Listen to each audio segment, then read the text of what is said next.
Hello friends, तो welcome back to my YouTube channel Raj science classes. मैं Prince Raj आप सभी का एक बार फिर से राज साइंस क्लासेस में स्वागत करता हूं और उम्मीद करता हूं कि आप सभी जो हमारे पीछे के वीडियोस देखे हुएगा, अगर नहीं देखे हैं हमारे पीछे के वीडियोस तो हमारे पीछे के वीडियोस हमारे प्लेलिस्ट में आप सभी जाकर देख सकते हैं।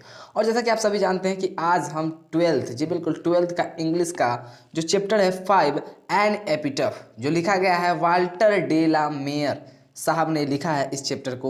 इसी चैप्टर के ऑब्जेक्टिव्स के बारे में आज हम चर्चा करेंगे। तो चलिए वीडियो को ज़्यादा लंबा ना करते हुए चलते हैं हमारे ऑब्जेक्टिव पर। लेकिन उससे पहले हम कहना चाहेंगे अगर चैनल पर नया है तो चैनल को like, subscribe and bell icon को दबाएं ताकि ऐसे ही वीडियोस के नोटिफिकेशन आप तक पहले पहुंचे। चलिए बढ़ते हैं। क्या सबसे VBI और MCQ क्वेश्चन है हमारा एन एपिटफ क्वेश्चन। एन एपिटफ जो ये चैप्टर होता है, जो ये पोएट्री होता है, इसमें से जो आ रहा है सबसे मोस्ट इंपॉर्टेंट क्वेश्चन है वो बोल रहा है क्या कि Walter de la Mare makes us aware of the dash dash. तो भैया यहाँ पर राइट ऑप्शन आपका हो जाएगा first in human conditions of modern life. तो राइट ऑप्शन आपका यहाँ पे ए हो जाएगा। आप लोग इसको टिक लगा लीजिएगा। बढ़ते हैं आगे की ओर। 2 नंबर क्वेश्चन की बात करें, अगर सेकंड नंबर क्वेश्चन की बात करते हैं, बोल रहा है क्या कि Walter de la Mare was born in the year, मतलब वाल्टर डे ला मेयर साहब जो थे वो किस साल में जन्म लिए थे? 1853 में, 1867 में, 1873 में, 1889 में। तो आप सभी को हम बता दें कि राइट ऑप्शन यहाँ पे क्या हो जाएगा 1873 ईस्वी में क्या किए थे वाल्टर डे ला मेयर साहब जन्म लिए थे, उनका जन्म हुआ था। चलिए थर्ड नंबर क्वेश्चन की अगर बात करें यहाँ पर तो बोल रहा है क्या कि an epitaph deals with a beautiful dash dash, मतलब एन एपिटफ ये जो है, मतलब एन एपिटफ है भैया, ठीक है। ये जो आपका जो पोएम है ये deals with a beautiful dash dash, ये किस चीज के साथ वार्तालाप कर रहा है, किसके साथ, किसके बारे में ये बात कर रहा है? तो भैया इस कविता को अगर आप लोग पढ़े होइएगा तो इसमें एक स्मार्ट एकदम बहुत ही ब्यूटीफुल लेडी के बारे में चर्चा किया जा रहा है। जी बिल्कुल, लेडी के बारे में। तो राइट ऑप्शन आपका क्या हो जाएगा बी हो जाएगा, ब्यूटीफुल लेडी। चलिए 4 नंबर क्वेश्चन की अगर बात करें यहाँ पर, जी बिल्कुल, अगर 4 नंबर क्वेश्चन की अगर बात करते हैं तो यहाँ पर आप सभी देख सकते हैं क्या कि 4 नंबर क्वेश्चन में लिखा हुआ है क्या कि the lady mentioned in the poem an epitaph, मतलब बोल रहा है कि जो लेडी मेंशन्ड की गई है, जो चर्चित है इस पोएम में, इस कविता में, वो बिलोंग्ड टू वो कहाँ से बिलोंग करती है? नॉर्थ कंट्री से, ईस्ट कंट्री से, वेस्ट कंट्री से, साउथ कंट्री से। तो हम आपको बताए हुए थे इससे पहले भी कि वेस्ट कंट्री से वो क्या करती है, बिलोंग करती है। चलिए आगे की ओर बढ़ते हैं।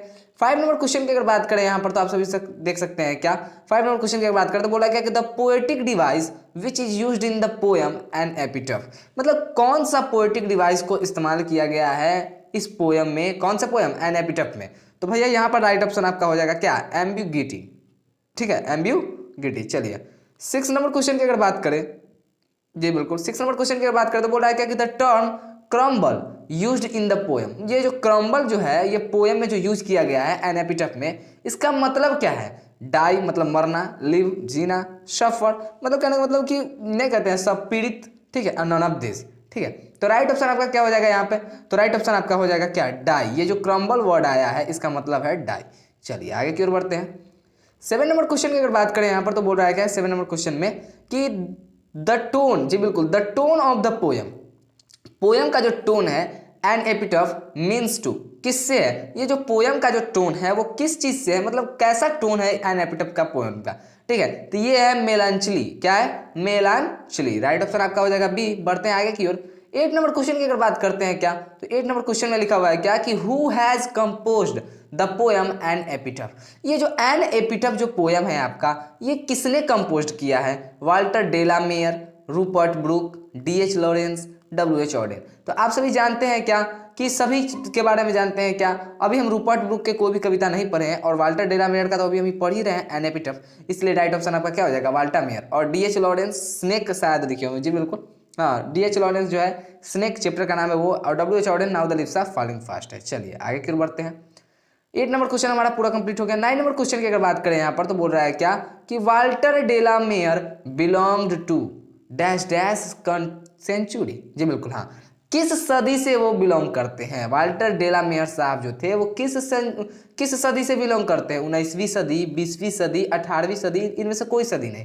तो राइट ऑप्शन आपका जो यहाँ पर हो जाने वाला है वो हो जाएगा वो 20वीं सदी से बिलोंग करते हैं। वाल्टर डे ला मेयर साहब जो है वो किस सदी से बिलोंग करते हैं? तो वे बिलोंग करते हैं 20th, जी बिल्कुल, 20 मतलब 20वां जो सदी है, 20वीं सदी, इससे बिलोंग करते हैं। चलिए 9 नंबर क्वेश्चन हो गया। 10 नंबर क्वेश्चन की अगर बात करें यहाँ पर तो हम बोल रहा है क्या कि Walter de la Mare received the order of merit with queen Elizabeth second in क्या, मतलब ऑर्डर ऑफ मेरिट, ये क्या है भैया, एक क्या है, मतलब एक क्या कहते हैं, पद्मश्री अवार्ड जैसा होता है, जो आपको अवार्ड मिलता है, जो रिवॉर्ड मिलता है, उसी में से है, जो किसके द्वारा दिया गया था, क्वीन एलिजाबेथ सेकेंड द्वारा। भारत रत्न दिया जाता है, रामनाथ कोविंद जी साहब अभी देते हैं, कब, जब वो प्रेसिडेंट के पोस्ट पर हैं तब। तो उसी प्रकार क्वीन एलिजाबेथ द्वारा भी देने जाने वाला एक पुरस्कार था, ऑर्डर ऑफ मेरिट, इनको मिला था, लेकिन कब, तो इनको जो मिला था भैया वो शायद 1953 में। जी बिल्कुल राइट ऑप्शन यहाँ पर आप सभी देख सकते हैं क्या, कि 1953 में इनको जो है अवार्ड मिला हुआ था, ऑर्डर ऑफ मेरिट। चलिए 11 नंबर क्वेश्चन की अगर बात करें यहाँ पर, तो बोल रहा है क्या, कि Walter de la Mare was और डैश डैश, सॉरी यहाँ पर डैश डैश होना चाहिए था, चलिए हम दे देते हैं, नहीं दिक्कत है, कोई दिक्कत नहीं, dash dash dash dash dash. तो Walter de la Mare was a dash dash, मतलब वो क्या थे, एक पोएट थे, मतलब एक कवि थे, एक नॉवेलिस्ट थे, एक शॉर्ट स्टोरी राइटर थे, छोटी मोटी कहानियां लिखा करते थे, या ये ऑल ऑफ दिस थे, मतलब सभी थे। तो राइट ऑप्शन आपका हो जाएगा डी भैया, क्योंकि वो ऑल ऑफ दिस थे, शॉर्ट स्टोरी राइटर भी थे, नॉवेलिस्ट भी थे, पोएट भी थे। ठीक है, तो राइट ऑप्शन आपका क्या हो जाएगा, डी हो जाएगा। चलिए बढ़ते हैं आगे की ओर, यहाँ पे 2-2 11 आ गया, देख रहे हैं। 12 नंबर क्वेश्चन की अगर बात करें, 2-2 11 आ नहीं गया है, क्वेश्चन सेम है। चलिए 12 नंबर क्वेश्चन की अगर बात करें यहाँ पर, तो बोल रहा है क्या, कि Walter de la Mare shows fresh interest in dash dash theme, मतलब बोल रहा है क्या, कि वाल्टर डेला मेयर जो साहब है, ये दिखाते हैं अपनी फ्रेश इंटरेस्ट को, मतलब पूरा एकदम क्या फ्रेश, मतलब पूरी जो अपना जो थीम लगाते हैं, ये किस थीम में, लेकिन ये ओल्ड थीम में, ये इंटरेस्ट जो दिखाते हैं, फ्रेश इंटरेस्ट, जो ताज़ा इंटरेस्ट है इनका, किसी में रुचि जो है आपका, वो किस चीज़ में दिखाते हैं, लेकिन कैसे थीम में दिखाते हैं, तो ये पुराने थीम में दिखाते हैं। इसका इंटरेस्ट, जो वाल्टर डेला मेयर साहब है, इनका इंटरेस्ट तो फ्रेश है, लेकिन ये किस अंदाज में दिखाते हैं भैया, तो ये थीम इनका ओल्ड है। चलिए तो राइट ऑप्शन का क्या हो जाएगा, ए। चलिए बढ़ते हैं आगे की ओर। 13 नंबर क्वेश्चन की अगर बात करें यहाँ पर वीडियो में, तो बोल रहा है क्या, कि Walter de la Mare has written the poem, तो ये तक कोई बता देगा, क्योंकि हम आपको वीडियो शुरुआत होने से पहले ही हम बता चुके थे, वीडियो शुरुआत होने से पहले नहीं, वीडियो की शुरुआत में ही, कि एन एपिटफ जो है ये किसने लिखा है, तो वाल्टर डेला मेयर साहब ने लिखा है। तो Walter de la Mare has written the poem the soldier, fire hymn, snake and epitaph. Right option आपका क्या हो जाएगा भैया, राइट ऑप्शन आपका हो जाएगा एन एपिटफ, क्योंकि स्नेक को तो लिखा है डी एच लॉरेंस साहब ने, ठीक है, और उसी प्रकार द सोल्जर को भी लिखा गया है रूपर्ट ब्रूक ने, फायर हाइमन को भी केकीएन दारू वाला लिखे हुए थे, ठीक है, केकीएन दारू वाला, ठीक है, केकी नारायण दारू वाला उनका पूरा नाम है। चलिए आगे की ओर बढ़ते हैं। 14 नंबर क्वेश्चन की अगर बात करें यहाँ पर, तो बोल रहा है क्या, कि Walter de la Mare knew who is now dead, मतलब बोल रहा है क्या, कि वाल्टर डेला मेयर साहब जानते थे क्या, कि हु इज नाउ डेड, कौन अब मर गया है, तो भैया वो लेडी मर गई है, क्या हो गई है, वो लेडी मर चुकी है, मर गई है। चलिए अब आगे बोल रहा है क्या, लेडी क्या है, हाँ lady is now dead. 15 number question की अगर बात करें यहाँ पर, तो बोल रहा है क्या, कि the poet feels that after his death nobody will remember, मतलब जो पोएट है आपके, जो कवि है, मतलब वाल्टर डेला मेयर साहब जो आपके जो कवि है, ये महसूस करते हैं क्या, कि डैट, वो ये महसूस करते हैं कि आफ्टर हिज डेथ मतलब किसके डेथ के बारे में यहाँ पे चर्चा हो रही है भैया, हिज डेथ, जैसे ही बोला आफ्टर हिज डेथ, तो ये किसके डेथ की चर्चा हो रही है, आफ्टर हिज डेथ, मतलब समझ में आ रहा है, किसके डेथ मतलब की चर्चा हो रही है भैया, तो ये डेथ की जो चर्चा हो रही है, जो मृत्यु की चर्चा हो रही है, उस लेडी की मृत्यु की चर्चा हो रही है, किसकी हो रही है, लेडी की।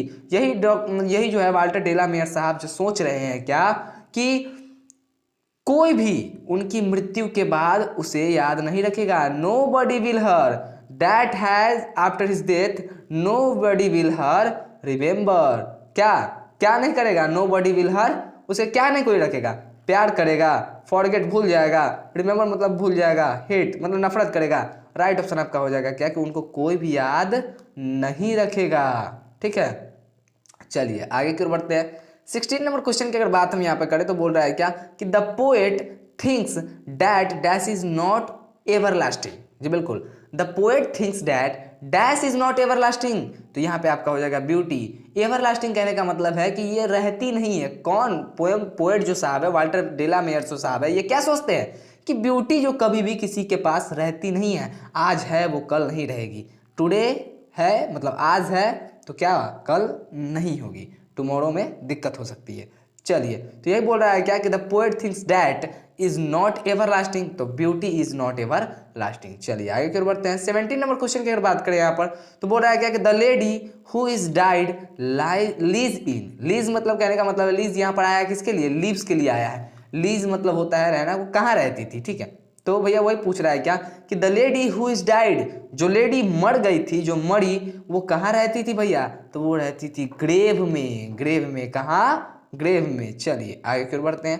18 नंबर क्वेश्चन की अगर बात करें यहाँ पर, तो बोल रहा है क्या कि light of step and hot was she is taken from, was she is taken from, मतलब बोला क्या कि light of step and hot was she is taken from, यहीं तक ले, कविता का पार्ट यहीं तक ले है कि light of step and hot was she, ये जो है ये लिया गया है, कहाँ से लिखा गया है भैया, फायर आइमन से लिया गया है, स्नेक से लिया गया है, एन एपिटफ से, या फिर द सोल्जर से। तो राइट ऑप्शन आपका क्या हो जाएगा, राइट ऑप्शन आपका हो जाएगा यहाँ पे आप सभी देख सकते हैं एन एपिटफ से लिया गया है, light of step and hot was she. चलिए आगे की ओर बढ़ते हैं। 19 नंबर क्वेश्चन की बात करें, जी बिल्कुल 19 नंबर क्वेश्चन की अगर बात हम करते हैं, तो यहाँ पर आप सभी देख सकते हैं क्या क्या लिखा हुआ है कि and when I crumble who will remember is written by, ये जो लाइन है and when I crumble who will remember, भाई तो ये क्या है कि जब मैं क्रम्बल हो जाता हूँ, who will remember is written by, ये जो लाइन यहाँ का जो पोएम का है, ये किसने लिखा है भैया, तो ये भी लिखा है वाल्टर डेला मेयर साहब, क्योंकि ये लाइन किस चैप्टर से है, तो एन एपिटफ चैप्टर से है। तो आप सभी मेरे वीडियो को बहुत अच्छी तरीके से देखें, इसके लिए धन्यवाद। मैं प्रिंस राज विदा लेता हूँ, फिर मिलूंगा एक नए वीडियो में एक नए जोश के लिए। तब तक के लिए जय हिंद, जय भारत।